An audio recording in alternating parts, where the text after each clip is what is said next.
Yeah, I was feeling a bit fucked up the last couple of days. I still have a massive headache, and I think it's due to stress, because I googled the types of headache and where the headache is when it shows you a head with the regions and what kind of headaches are related to what, and it said that it's related to stress, because I'm kind of stressed out with the job hunt and that kind of stuff. For the people wondering, at this point I've also started applying in Germany and in the Netherlands again, because it has been 3.5 months that I'm without a job, and there's almost no progress in Switzerland whatsoever.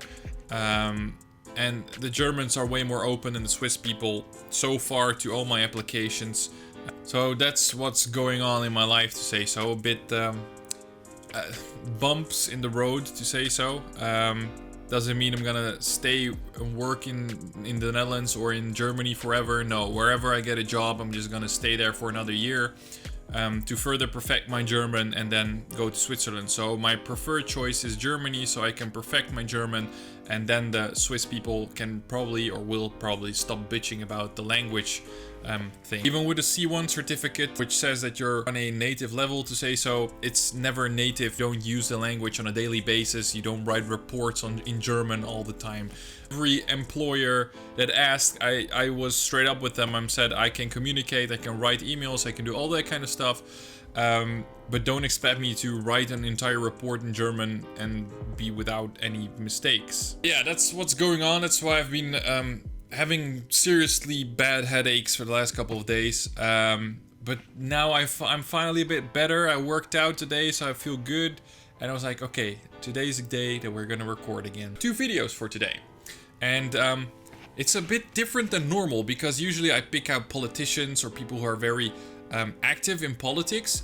And now I've picked out Enis Beslagic. And for the people wondering who it is, it's one of the biggest, if not the biggest, actors in Bosnia. Mostly in like a comedian style series and that kind of stuff. I was very surprised how active he is about the problems in Bosnia and Hercegovina, and the way he describes the problems and the problems with our politics in the country. And I see him as a great example. The stuff he says and the way he does everything, he would be a great politician, because he actually inspires the people, listens to the people, and tries for change.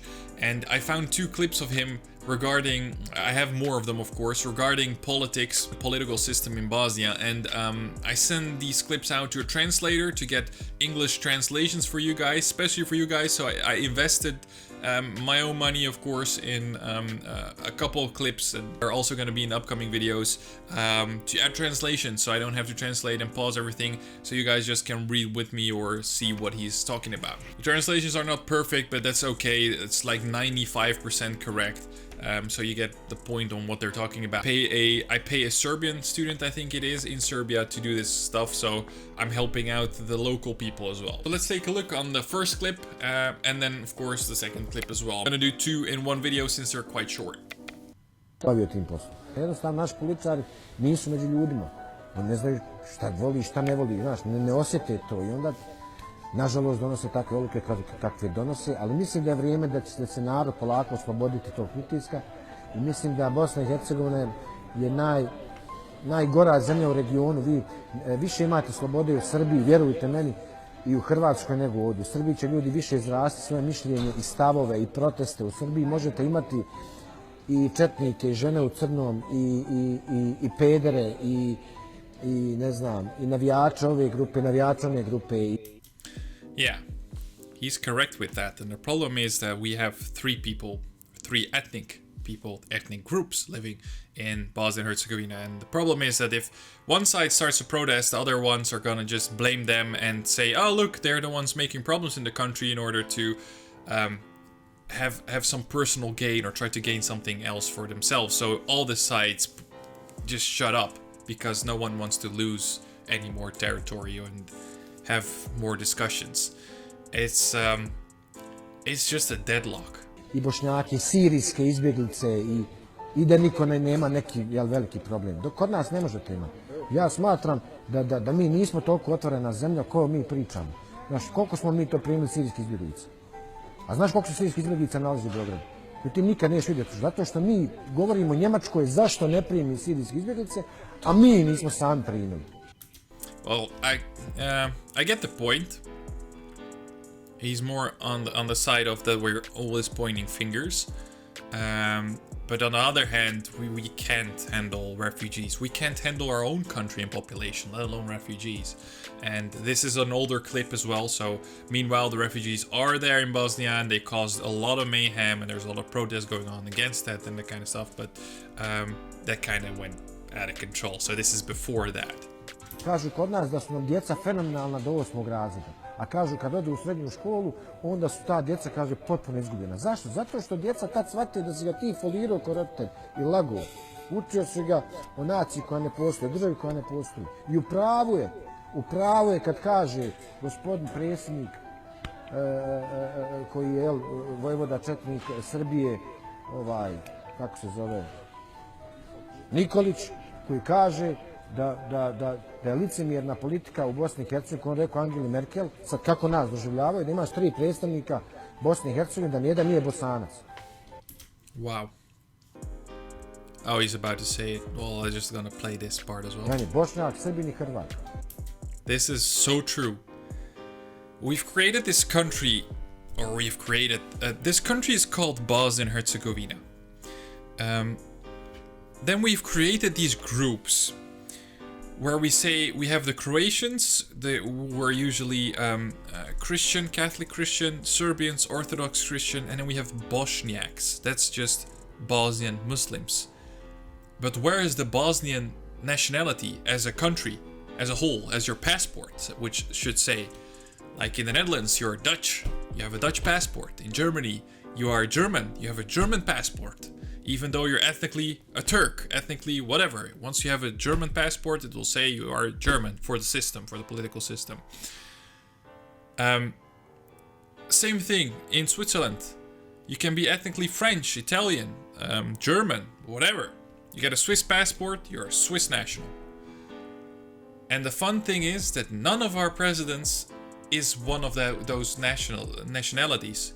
He is part of a religious group. There is no independent, to say so, national leader or president in the presidency, which is, he says it's really weird. It's really crazy. It's just stupid. It's weird that we have Bosnia and we don't, then we in the presidentship or in the presidency we don't have a Bosnian. Like, what the fuck? Zato se ja ne mogu izjasniti. Ja se ne mogu izjasniti na popisu stanovništva kao Bosanci i Hercegovci, jer sam ukinuo tu građansku kategoriju. Kogod je na budžetu, nema šta da sede po državi. Jer si ti na budžetu, buraz. On a budget, they mean you're on the budget of the state. You are getting funds from the state in any way. So it could be your wage, it could be like social pay, blah blah, or just anything regarding the parliament or being on the federal budget. Ti primaš platu. Sad da su pametni budžetski radnici, da ne idu ni on na posao. Jer kad ti ne živiš na posao, a sebi su izglasao povišice pa su odlučili da ne ideš na posao. Kao ne možete se vi dogovoriti, pa bravo brate, zato smo mi vas izabrali da se dogovorite, mi znamo da se ne možemo dogovoriti. Šta kao vi ne možete dogovoriti, sad je nama to, pa znamo, zato je bio rat.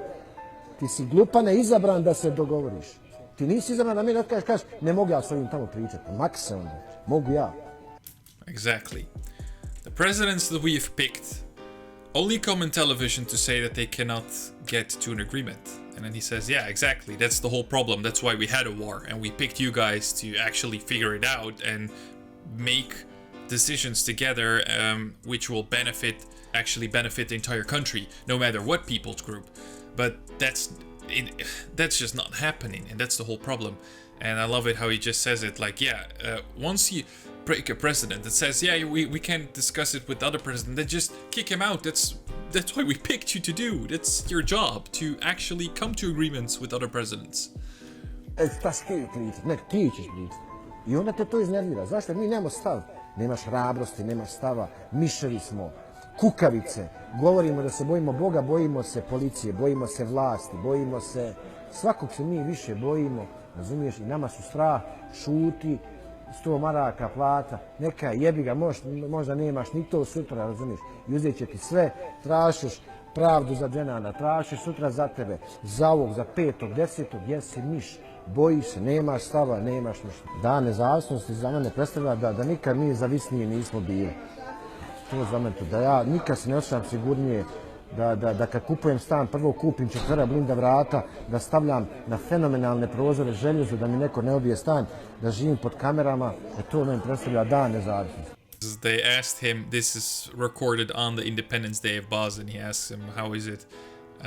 What do you think of the day of independence? He says, well, I've never felt more dependent on the day of independence, where he just described how it is just to buy an apartment or a house to live in Bosnia. And this is true. I've been to many Airbnbs, I've been to many student apartments, I've been to many of my friends living in Sarajevo in apartment blocks or apartment buildings. Almost all of them have broken doors, break-ins before and that kind of stuff. So yes, all the doors and all the people who actually live there have reinforced locks, doors, and yes, steel bars in front of the windows to prevent break-ins to the windows. It's ridiculous. It's just... the country went to shit a long time ago, and I love the way this guy describes the situation so nicely, so well-mannered, yet so precise, and actually addresses the problems which we have in our country by giving these small examples that we can all recognize in daily life, or things that we consider normal which aren't normal. And he has just this great way of speaking. So the second video is a TV interview, again with him, with Enis Beslagic, and let's take a look on again his political, well, let's say his political mind or his opinion about the Bosnian politics. Neku paralelu između današnjih političara I onih nekadašnjih, ono sa Titom na čelu. So he's comparing the current, because I see the text from the news is running through the subtitles. I hope you guys can read it. Otherwise, he's about to compare the modern politicians and politics to the old socialist communist regime from Tito. Da, to je recimo fenomen ono što se svi kao govore, Tito je ovakav, bio onakav. I zaista Tito ima A zanimljivo više je Tita lica. nekako najviše voli u Bosni I Hercegovini. A dobro, mi smo Ovdje najmanje dobili, pa najmanje smo dobili. Njegovih kalendara još uvijek po ulici, majica s njegovim likom. Yeah, Tito is still very popular in Bosnia and Herzegovina. Not only in Bosnia, but maybe the most in Bosnia, but also in all the other countries. There's streets still named after him, statues of him, pictures of him. Older people, or the older people, let's say the generation who lived during his regime, all love him. Almost all of them love him. I have very rarely heard anyone say anything bad about that man. Very rarely. And I've been around for 24 years in that region, so that's not biased or based on opinion, because I've spoken and met many Balkan people in those years. Tako, baba Ljudi se kunu Titam, ja sam se isto kleo, isto Titam je, to je bila velika zakljetva. Ali zašto? Danas kad gledaš sa 40, evo jednom godinom, ja gledam sad situaciju I ne zanima me je li on bio zločinac, je li bio veliki vojskovođa, je li bio, ali je bio mudar čovjek. Exactly. Besides all of the shit they say that he did and blah blah blah and everything that was going on, he was a very smart and wise man, and that's something you always have to respect someone for, because in either way he was using his brains and to create Yugoslavia and did everything, especially foreign politics and everything regarding that, to the level which it got. Čovjek koji uz to svo bogatstvo koje imao kao Josip Broz Tito, svojoj djeci, svojim unucima I svojoj supruzi nije ostavio ništa. Yeah, this is a fun fact. So the entire family and let's say the next generations of Tito's family have nothing. He has left them no wealth whatsoever. Nothing. Everything he had was invested and was his Yugoslavia. And once it broke apart and everything got destroyed, there was nothing left. So even during his regime, he did not give his family everything they ever wished for. Današnji vijećnik neke obične male opštine 4 generacije svoje obezbijedi da ne moraju ništa da rade. Exactly. Today, just a normal a normal councillor in some municipality already has his next 4 or 5 generations covered when it comes to finances. E sad ti meni reci, je li ovo ispravno ili ono bio ispravan čovjek? Great point. Who's the good guy now? Great point. This is what I love about this guy. U tome što je on radio je bilo sve ispravno. Ja neću ulaziti da li on bio fašista, ovi nisu ništa manje fašisti. Ovi šta su nama, našoj djeci napravili štete. Koliko su oni nas svezali u te torove. To je najveća šteta što su oni mogli nama dati. Exactly. You can talk about fascism and all the damage he did, but the people or politicians who run the country today have done more damage for the following 3-4 generations than he ever did. So this is another great point, great argument. Što su potvarali ovoliko privatnih fakulteta, što su srozali i zdravstvo, i školstvo, i obrazovanje, što su pozatvarali ove domove kulture i počeli da prave tržne centre. Pa pazi, Tito je u svakom mjestu otvorio dom kulture. U nas to više ne radi, ljudi ne idu i mi se pitamo zašto je to tako. E pa zato ti je to tako. Exactly, that's the point. This is the whole point. And then we ask ourselves, what is the problem? He just named it all. He just named it all. All these daily things where we changed culture, history, and brotherhood, unity, and everything regarding that for shopping centers, private schools, which are not affordable by all the Bosnians, especially by all the Bosnians. All that kind of stuff just led to more divide in the country. Not only between the ethnical groups living in Bosnia and Herzegovina, but also between its people itself. Based on the amount of money you have, you can send your kid to school or you can't. You can send him to a private school or you can send him to a public school. And it's got to the point where just the regular education, public education has downgraded. Healthcare went to complete shit. In the Bosnian hospitals, 3 times, actually been in the hospital because I was ill or very ill actually twice, and once because I broke my leg. I can tell you and confirm you that it's horrible. It's absolutely horrible to go in those hospitals. It's just like going to a World War II hospital. Basic stuff, that's it. You have any bad injury or something worse, you're basically fucked. You just can write yourself off. The chances of you surviving some heavy operation or some heavy stuff in Bosnia and Herzegovina are slim to none. Yeah, it's just crazy to see that an actor who has so much attention, so much power in the country, so much reach through television and that kind of stuff, says these things. And these are the things and the people who can actually make an influence or impact other people to make a change. And this is why I respect this so much and why I wanted to share it, of course, with you guys. So I hope you guys liked this video. If you did, leave a like down below. Subscribe to the channel if you haven't already. We're going to 25,000 subscribers by the end of the year. Let's make that happen, okay? 25k by the end of this year, please? Yeah? And I see you guys in the next video, of course. Ciao. Perfect.